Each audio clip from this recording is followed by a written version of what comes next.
Welcome to our premiere podcast at the Delhi Bulls. We've named this Bullseye, why not? Well, it is very, very imperative for me to mention this, that I am a fan of two of my guests who are there on the podcast today. Back in the day, when we were growing up, they were called the Flower Power. And they lifted Zimbabwean cricket to new heights that were not seen before.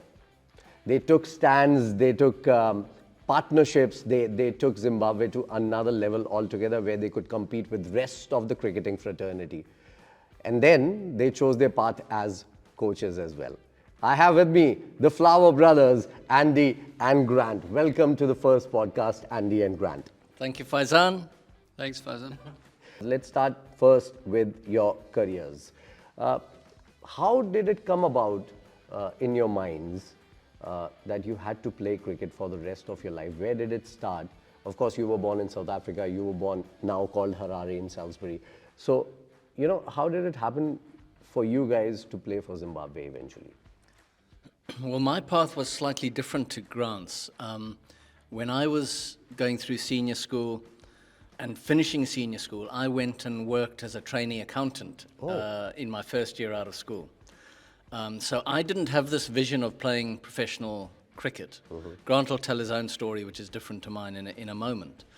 But working in the office that year made it clear to me that I didn't want to do that at that time of my life. And so towards the end of that year, I started looking for other opportunities and got one to play some league cricket in England. I took up that opportunity because it incorporated traveling, and I always wanted to travel and see different parts of the world. So it got me out of Zimbabwe and seeing a completely different part of the world, England in this case. Then I played a few years of league cricket, and after that, Zimbabwe, we started talking about getting international status given to us. It was eventually given in 1992. And then we had the opportunity to play international cricket. And in the couple of years leading up to that, I started improving as a cricketer, and then thought I wouldn't mind making a go of this and do it a little more seriously. All right. So that was my sort of path into international cricket and a more serious effort at being a professional cricketer. All right, Grant.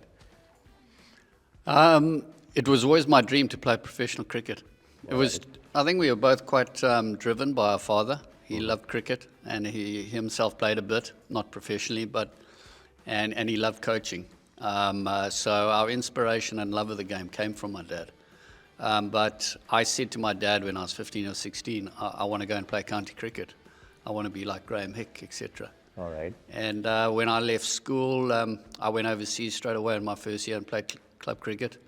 And like Andrew, played for a number of years there, and then was lucky enough to make it into the international Zimbabwe team and went from there. Let's go even further back. Let's go about the time when you guys were growing up. All right. Did you used to play cricket in your backyard? As you said, your father was very driven and he was a cricketer as well. So when did it all start for you guys? At what age do you remember, Grant? In probably 10, 11, maybe a bit before then. But we used to have that sock in the tree with the cricket ball. And you hit that for hours. We used to have sort of games against each other. And then garden cricket, definitely. And then our beach holidays down in South Africa, beach cricket on the hard beaches on the north coast there. So they were great days. And I'm sure Andrew felt the same. Yeah, I think where we were really lucky was, Grant talked about being inspired by my father. So he was an accountant. But whenever he came home from work Monday to Friday at 5 o'clock in the evening, there was a little window there before it got dark at around 6-ish. And he would always arrive home and we'd change into our sports gear and get straight out either into the garden, or we'd go around the corner to the local park or to the school that was just around the corner, and we'd play sport. We'd kick a rugby ball around, a football, go play tennis or cricket, or do something sports-wise the whole week. And that was great fun. There were five of us as kids, and my mom used to join in as well. And so I think Grant's right, that love of sport generally was kicked off at a really young age. You know, I think certainly younger than 10, 11. When we were this high, I think we were throwing balls and kicking balls. That's amazing to know. It's heartwarming to know, you know, because you two have almost started when Zimbabwean cricket started in international arena. So 1992, both of you were playing. Unfortunately, you weren't there at the World Cup, which you played and scored a century in the very first game. And for the longest time, this was a record, right? And that too for a Zimbabwean cricketer. How much pride did you feel after debuting for Zimbabwe and doing the feat that you've achieved, which still is, by the way, sort of a record? Yeah, I mean, getting 100 in my first international match, first World Cup match, that was an amazing feeling. Grant didn't get to the 92 World Cup because he broke his arm getting hit by a South African fast bowler in a few weeks before the World Cup, unfortunately. So he missed out on that. But that first game against Sri Lanka at Pukakura Park in New Plymouth in New Zealand was a wonderful experience. It's a really beautiful ground. Yeah. It's in the middle of a botanical garden, and it's I think 3 sides of the ground have these big grass, like pyramid-like banks. So a very pretty ground, but quite small. And I think we scored just over 300, which in those days was a huge score. Yeah.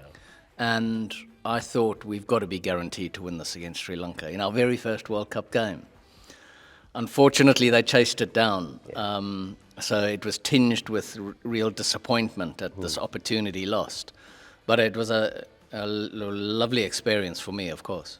All right, talking about records, Grant, you carried a bat in an ODI innings and you carried your bat in the test inning as well. And that's a record for one player carrying bat throughout 2 different formats of cricket.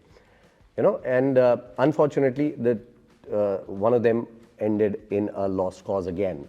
So, you know, how heartbreak is aligned with individual performances. Unfortunately, when you've performed and you've still got the heartbreak, how's the feeling at that particular moment? I can't actually remember the result of that, but like you said, we must have lost. I don't know. Playing for Zimbabwe, we did lose quite a few matches, so it probably wouldn't have been a huge shock. But you know, I do remember that innings. In fact, we were in quite a bit of trouble. It was seaming around in the morning in Harare, so I just had to sort of dig in, and we lost some early wickets. And then the test match, where I got, I think, a double 100 against Pakistan again. 201 not out. Yeah. No, great memories. And and we beat Pakistan in that match. And sorry, what was the rest of the question? I was thinking about the fact that, you know, individual performances, what do you remember now? Is it the individual performance that you remember now or the heartbreak that you do? A bit of both, I think, if you're going to be completely honest, or myself. Obviously, scoring a double 100 against Pakistan was huge, but that was a major victory for us.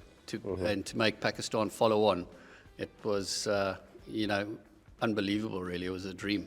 And, you know, and facing Wasim Akram, I remember him trotting after me as I walked off and patting me on the shoulder. He said, "That's one of the best innings I've seen." And, you know, that memory will always stick with me. So, wow. But for me, the team always came first. And if you did well in between, that's brilliant as well. All right. You know, Faizan, can I comment on that? Please. That victory was so important for us as a cricketing nation because we were given test status in 92, and then this victory happened in 95. And so in the interim set of matches, we were always wondering, when are we going to get this first test victory? And it was a bit of a pressure for us because we were trying to justify the fact that we were given test status. And it was a very powerful driver for us in training to try and do our country proud and to show the world that we deserved the international stage. So to win that test match was a very, very important moment, certainly in my or our careers, but for the nation's cricket, it was very important. And then, I mean, that was probably my proudest playing cricket moment, because Wow.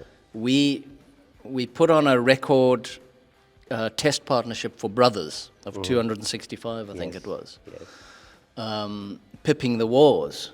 Now, who are we to ever pip the war, brothers? Absolutely. So that was a lovely moment there. But then putting our team in with a chance of winning, and then some of the bowling and catching from the Zimbabwe side to win that match against a very good Pakistan side was something that I will always cherish, just like Grant was mentioning there.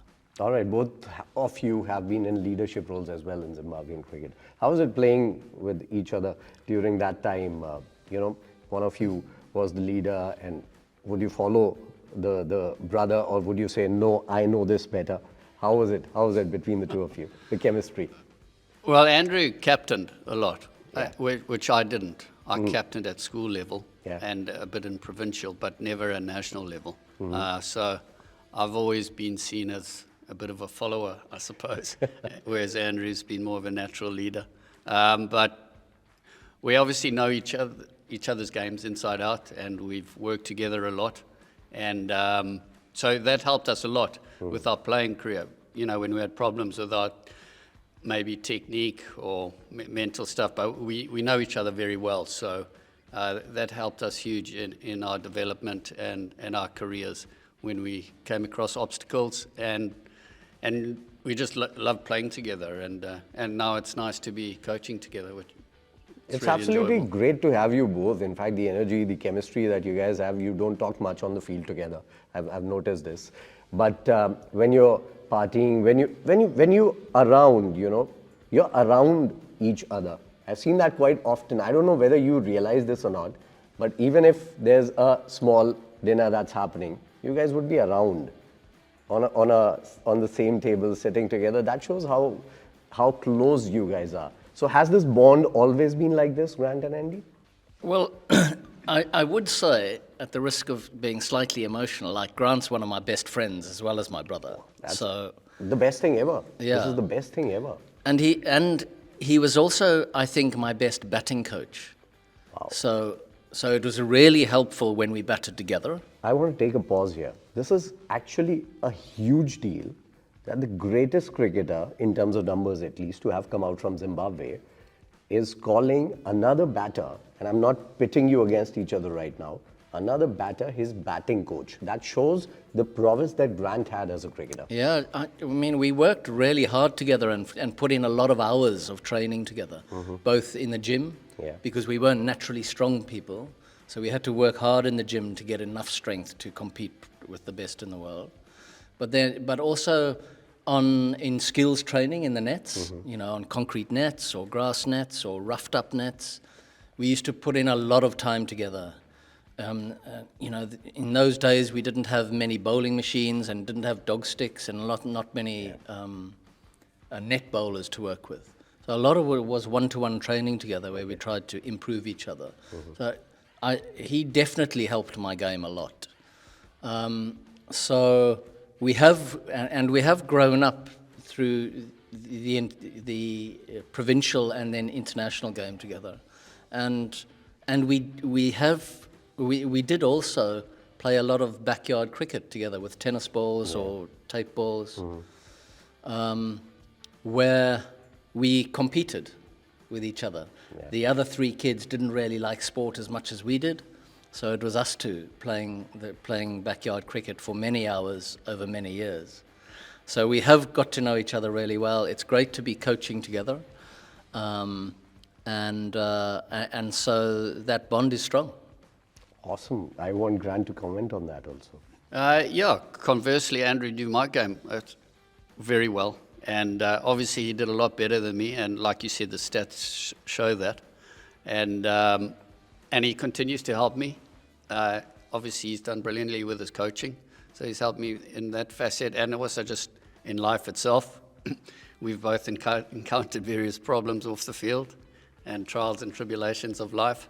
And now we enjoy coaching together, so when given the opportunity. But we had a great journey together playing-wise, and I've got no regrets. And it would be great to do it again in a Legends capacity, but who knows? I think Andrew's too busy coaching, but never say never.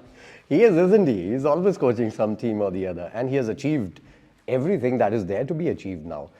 Recently coming out of the World Cup as a winner, congratulations on that. And frankly, I didn't see Australia winning the World Cup when it started, but that happened, and it goes down under your resume again. You started with England when they hadn't won a single World Cup trophy, and 2010, there they were, the victors. So you've had that in your career. What would you call that? Would you call that luck being a part of, or would it be pure, plain hard work? And what direction can someone take to actually achieve those results? Well, I think luck does play a part. But obviously, if you're putting in the work and you're putting in the prep and you're putting in the thought, then the opportunities do arise and you're better able to take advantage of them if those opportunities do come your way. So luck certainly plays a part. I'll give you an example. Right at the end of my playing career, towards the end of my playing career, when I was playing for Essex, Duncan Fletcher resigned or was pushed, and Peter Moores took over as England head coach. And he invited me to be his assistant coach. I was still playing for Essex at the time, and so retired as a player and took up that opportunity. But for my first professional coaching job, or major one, to be an England assistant coach, I was really lucky to get that. Yeah. I had an established relationship with Peter Moores, and we both liked each other and liked, I suppose, how we coached. So that opportunity came together, and that, I felt lucky to get that chance. And then a couple of years later, when Peter moved on, I got the chance to lead England as the head coach, which one of the things we did was getting that 2010 trophy, yeah. That 2010 T20 trophy. So, I feel incredibly fortunate to have had those experiences. As a Zimbabwean, to be involved in so many Ashes series, for instance. I actually did an interview this morning and I said I was involved in 4 Ashes series, and then I realized that my recent one when I was with Australia was the 5th. So those are wonderful experiences. I feel from very watching lucky. it on the TV to being there at the Ashes. Exactly. Amazing. Yeah. Let's go to Grant. Grant, you've had a different path again. You guys both ended your international careers around the same time. 2003, I think, was the time when you both ended playing, and both of you went to play for Essex. But you got a call back from Zimbabwean cricket a long time later. It took 7 years for them to call you back. I think it was 2009, 2010, somewhere around that, and they wanted you to be a part of the 2011 World Cup as well, wasn't it?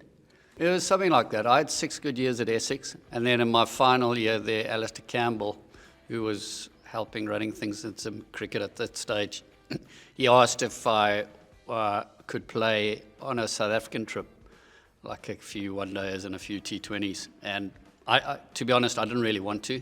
I'd finished really well with Essex, and it's one thing playing county cricket, but then another thing going back to try and play international cricket. Yeah.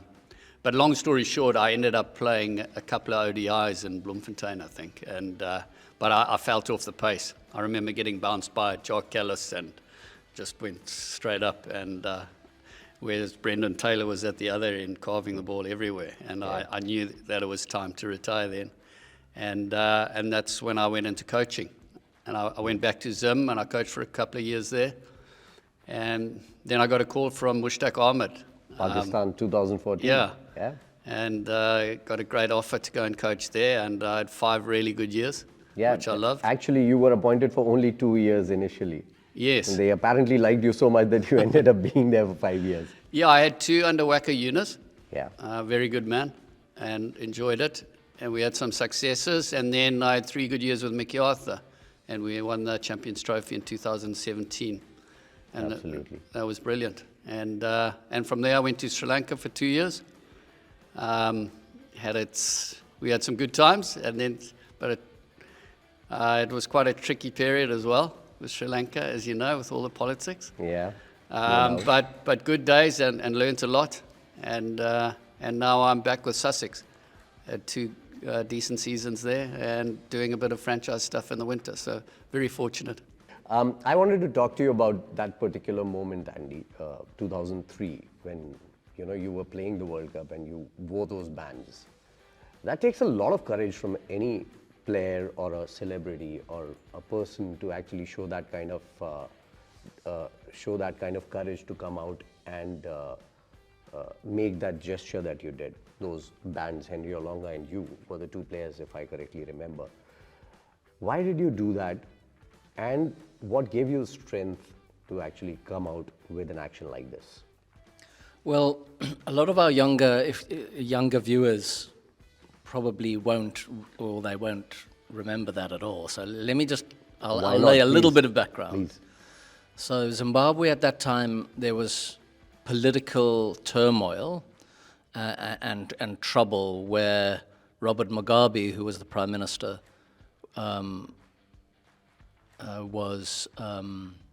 he was losing power and popularity, and this created a problem in the country. In trying to control the opposition party and the opposition areas in the country, there was widespread human rights violations, bullying, arrests, and he had turned a small, successful country into a police state. People had got used to the fact that there was this violence and bullying and general domination by the police and the army on behalf of Robert Mugabe.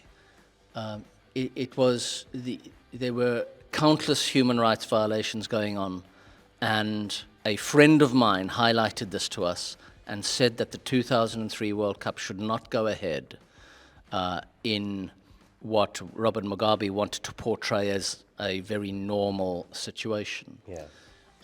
And it was not a normal situation at all, and my colleague and friend from the opposition party wanted to say, you have a moral obligation to highlight this and bring it to the attention of the world through the sporting media that would inevitably be attracted to the World Cup in 2003. When the seed was planted in my head, I agreed with him. And I then planted that seed in Henry Olonga's head, and he agreed with me. And the 2 of us thought it would be an elegant statement if one white man and one black man stood together in not a political statement, but a human rights statement, and tried to highlight the plight of the ordinary Zimbabwean in the country.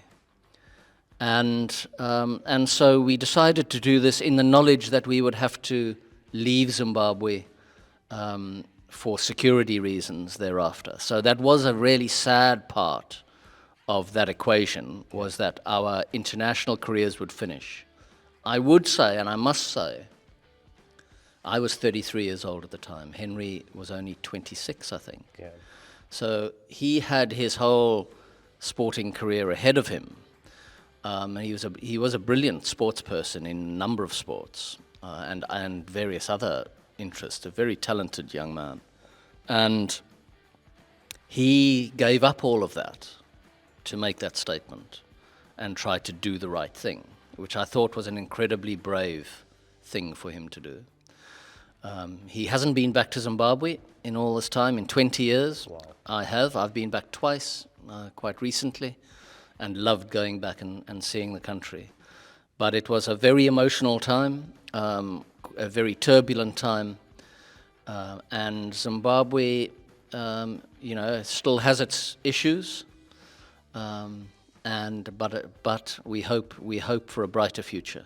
I recently went to Zimbabwe, Harare. In fact, I stayed there for like 15 days in Harare, and I loved the people there. I loved the energy. The weather was brilliant. I went in, I think in July, if I correctly remember. So yeah, it's still a great place. I enjoyed every bit of my stay in Zimbabwe, and you know, I got to talk to people there as well. I was in the stands talking to people, and they still miss Andy and Grant. I'm telling you this because I asked them this. Who is your favorite cricketer from Zimbabwe? That was the kind of question that I put forward to them, and a lot of people took your name, Grant, a lot of people took your name, Andy. So nice. The Flower brothers are actually missed out there. Nice. Okay, I have another set of questions here, which are going to be a fun set of questions. So Andy, this is for you first. So these are rapid fire 5 questions. Very quickly, we'll answer these. Intriguing. Come on, yeah. hit Okay, us. let's do this. Who's the young player on Delhi Bulls who reminds you of yourself most? Oh. It's definitely not Quinton de Kock. Quinton de Kock is much too relaxed to be me as a younger man. Maybe not a young player, but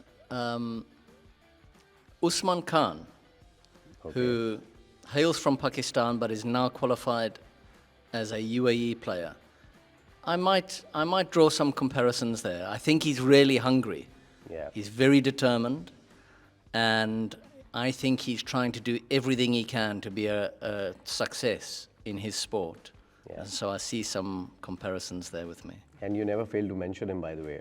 I think, you know, you actually see something in him, really. Yes, absolutely. He played when I was coaching Multan Sultans. He played for us. In his second game, he didn't get much of a chance in the first game because he only came in the last over. In his second game, he got 100, and he batted absolutely brilliantly. And I have a lot of respect for him, the way that he goes about his business. So who's that player on Delhi Bulls side who reminds you of Grant as a player? I might say give you a similar answer, actually. Well, I might go for another young guy from that region, but from Afghanistan this time. We have a young fast bowling all-rounder called Abdul Rahman. Yeah. Abdul Rahman I think he's 19 or 20 or something. And he does remind me of Grant in that he's quite physically fit and strong, very determined. He's also got a bit of a twinkle in his eye. There's a little bit of naughtiness there. And I think Grant in his time He still has that. He'll find a little trouble if he can. So Abdul Rahman, I think, reminds me a bit of Grant. All right, my third question to you. One thing about Grant that you think is absolutely grand. Which is absolutely grand. Grand. One thing about Grant that's grand. I think he's very kind. I think he has empathy. He feels other people's sentiments, emotions. I think if he cares, he does care about people, and his kindness comes through. I think he might overdo that occasionally when people are financially struggling. He just lends people money all the time. Really? And then I have to say, you know, they've got to pay you back at some stage, Grant. And he goes, oh yeah, whenever, it's fine. I'm coming to you. I'm finding your room and I'm coming to you for money. Okay, my last question to you. In fact, fourth question to you. What is the biggest pet peeve you have about people in general? You might not like all of them, right? Yeah. One thing I don't like is arrogance. Okay. And even though I think I've suffered that affliction myself occasionally. And that's why possibly? Yeah, maybe. Maybe when I see it in other people and recognize it in myself, it's something that turns me off. I quite can't badly. believe that you were arrogant once. I have been in my time, unfortunately. And you were talking about leadership earlier and captaincy. I think when I captained first, I captained the national side when I was 25, and I was a poor captain. And part of that was I was a little bit too sure of my own opinion, I think. Okay. And as I've got older, I've learned that we don't know so much, actually. And if we keep an open mind and we keep curious about other people and stuff, it's a better place for us to be, a healthier place. All right, my last question. If there was a Zimbabwean player you could have drafted at Delhi Bulls, who would that be? Heath Streak. Wow. Absolutely. No thinking about it, huh? Heath Streak was a brilliant cricketer, great competitor, very good sportsman. He would have bowled in the 140 plus outswingers. He would have bashed the ball at about number 6 in T10 cricket, and he would have been able to launch it out the ground, and he would have been possibly the best fielder on the park. It's so unfortunate that he's not there with us anymore. Yes, it is. Anyway, if any other player that you could pick from Zimbabwe from the current lot, do you follow Zimbabwean cricket now? I do. So if there's a current player that you could have drafted, A current player, draft. I would probably pick Raza. I like the way I like the way Sikandar Raza plays his cricket, full of energy, full of positivity. He's an all-rounder, which they're always hugely valuable. He's got good attacking shots. He's got a bit of power, and he bowls his little mixture of off-spin and carom balls, and a very good fielder. I like his energy. and I can vouch that he's not arrogant. No, not at all. Not at all. All right, thank you for this. My This was pleasure. very good. Grant, we'll move on to you. At what age did you realize, Grant, that you and Andy were actually a big deal?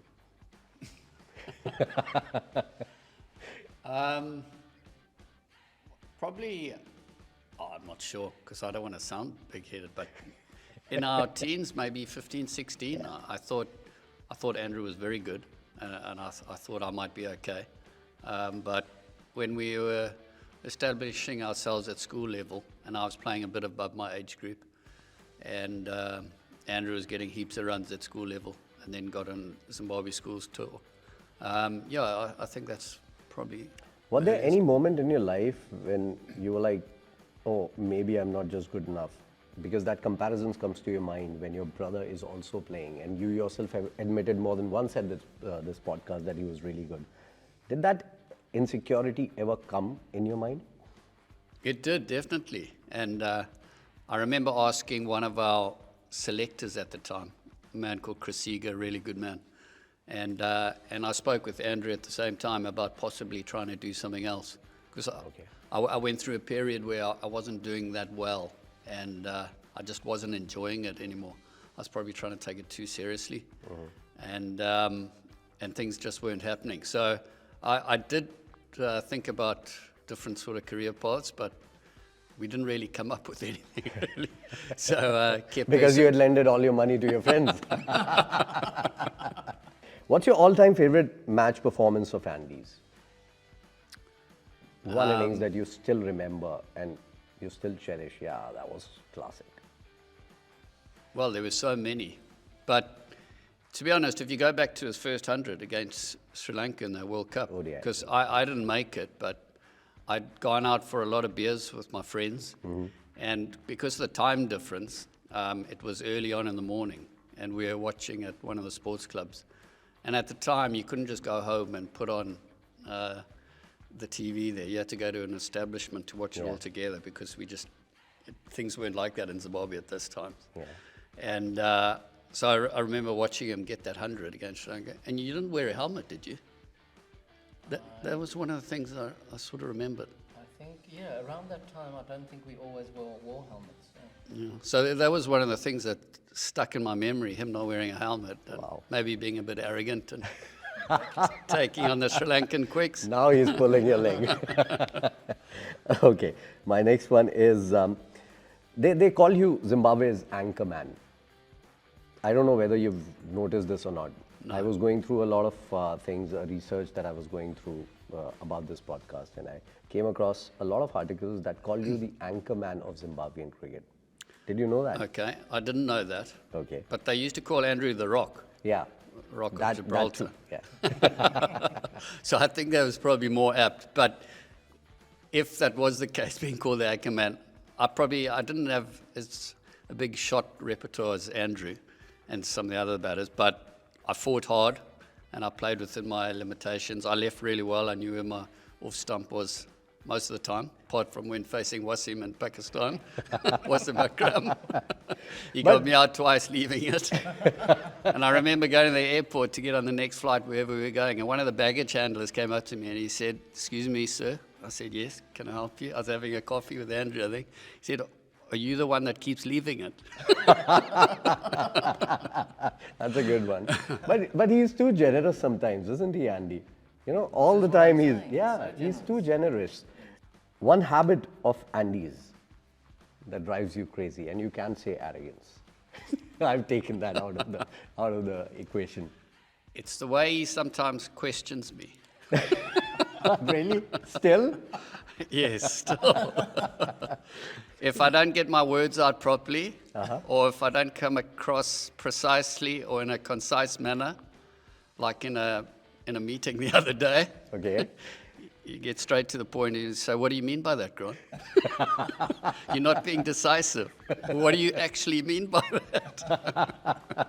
That's interesting. That's really interesting because you've gone through this all your life. You still get irritated by this. 100%. Haven't got used to it. Anyway, okay. So the next segment is called the Delhi Bulls Bro Down Showdown. Okay, so there have been a lot of brothers who've played cricket and still are a lot of brothers. In fact, the young Masood Gurbaz is Rahmanullah Gurbaz's brother who used to play for our franchise last time around. There's Bravo and Dexter who are playing together. So that's why we've named this segment the Bro Down Showdown. I'm going to ask you a few questions about Grant and to Grant about Andy. Okay. All right? So first we'll start with Andy. In which year did Grant make his test debut? I know you know this. In 92, 1992. It was against? India. Very good. Next one. At the end of Grant's career, his wicket-taking tally was number 2. Next to? Who was For number Zimbabwe, 1? Yeah, for Zimbabwe. Who was number 1? in what form of the game? In ODIs. Heath streak. You're right. Again. How many times did Grant end up in the nervous 90s? Out or not out, both included. In what form of the game? ODIs again. In fact, I think that, yeah, this is ODIs. In the 90s, I would say 4 times. That's incorrect. I'll give you the correct answer in just a bit. His iconic performance against Kenya, where he finished with 140, was played in which country? Kenya. No.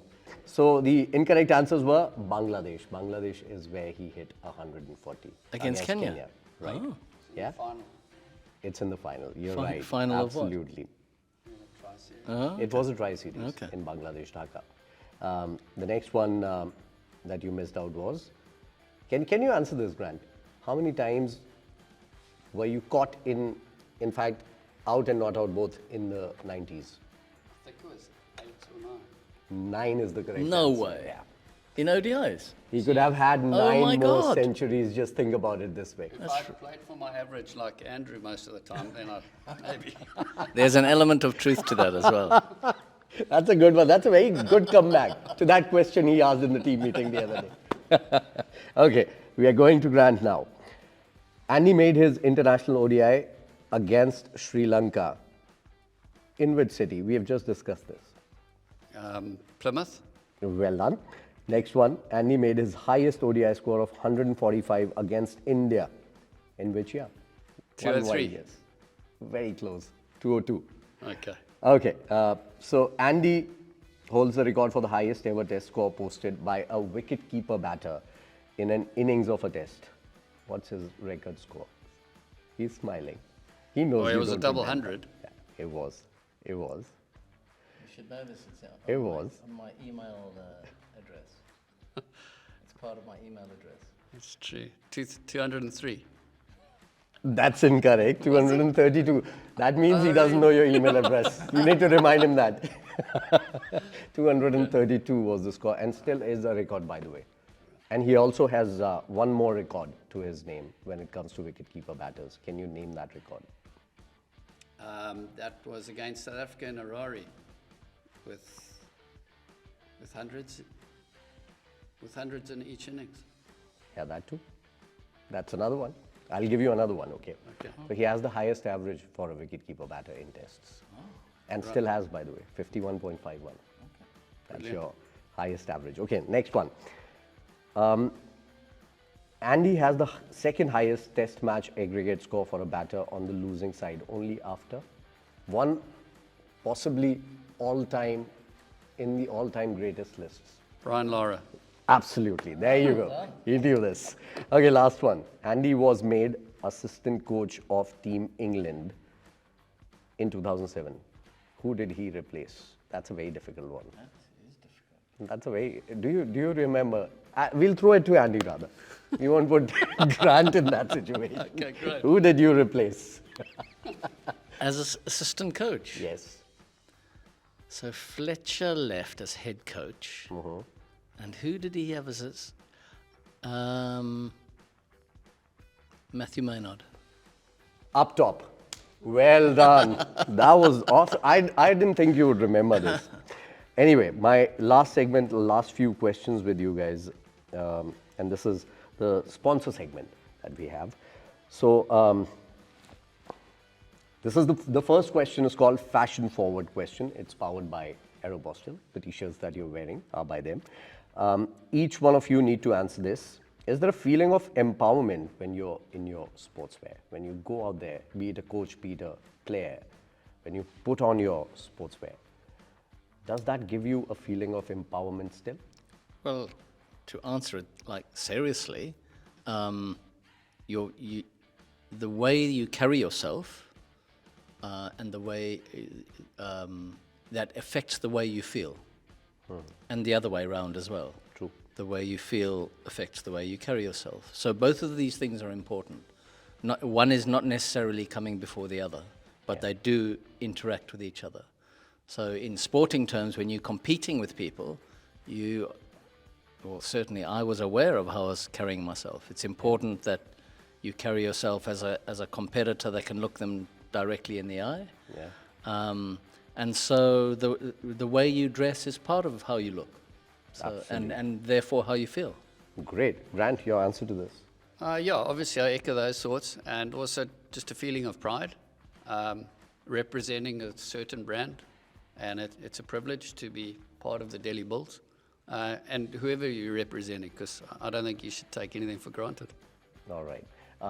Also, when you went out there to play, you guys, both of you, did you take care of a little fashion things? Oh, my hair is not looking good. I mean, I need to be on the camera before going out on the field, because once you're on the field in the game, you won't think about those things, right? But before going onto the field, were you thinking about, oh, let me try a headband now. Let's see how it looks. Were you that fashion conscious while going out on the field of play? For me, no, definitely not. Okay. It was just about performing. All right, Andy? In general, I would say no, but I'll admit to one thing. I've never admitted this to anyone else. Okay. Ever, actually. In one of the first really important matches I played was against South Africa at Harare Sports Club, when they had just been introduced back into international cricket after the apartheid years. And Alan Donald was playing, a number of big names. Hansi Cronje, I think, was captain. And I remember walking out to bat, carrying my helmet in one hand, and I didn't have it on already as I walked over it. And I deliberately did that because I wanted people to recognize me and see. I was a young man making bad mistakes. And I'm embarrassed to admit it, but I remember it really clearly because it showed a level of narcissism that's just not healthy at all. I don't agree with that. And I see it. Actually see some other people doing it now, and I think, come on, grow up now. But I don't agree with that. As a young man, you want the world to know you. Why not? Right? So it wasn't all that embarrassing, I can tell you that. Okay. All right, moving on. Next one, we have the Al Ansari exchange. If you could switch places with each other, okay? Switch places with each other, what advice would you give one another? I think Grant would advise me to get in the gym every day and start losing some of that timber that I've put on. Exactly. That's a very good one. Okay, Grant, for you, if you were Andy, what advice would you give to Grant? I don't know, he gives me so much advice. Maybe take care of your finances and get your money back? Yeah, that's quite an overriding thing. He says a lot. Isn't So he'd probably be stressing on that. Yeah. All right. Fair enough. This is the bricks and woods question. It's called Bring It Home. Okay, so of all the places that cricket has taken you, which one feels the most like a second home for you? Well, if we're going back to Zimbabwe, that would definitely be my second home. So I would think England's my first home now, seeing that I'm living there and coaching there. But Zimbabwe would be my second home. All right. Andy?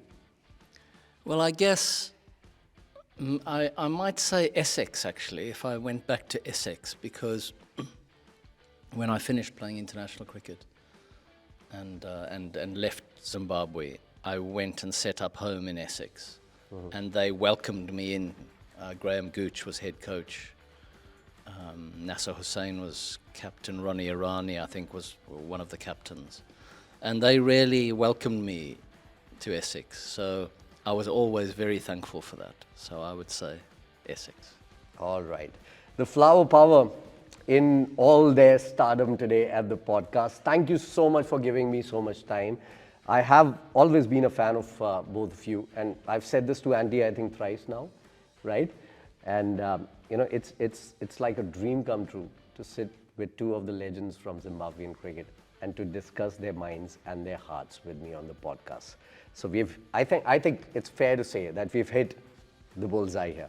Thank you so much, gentlemen. Very kind, thank you. Thank you so much once again. Thanks, Alan. Pleasure meeting you guys. Thank you.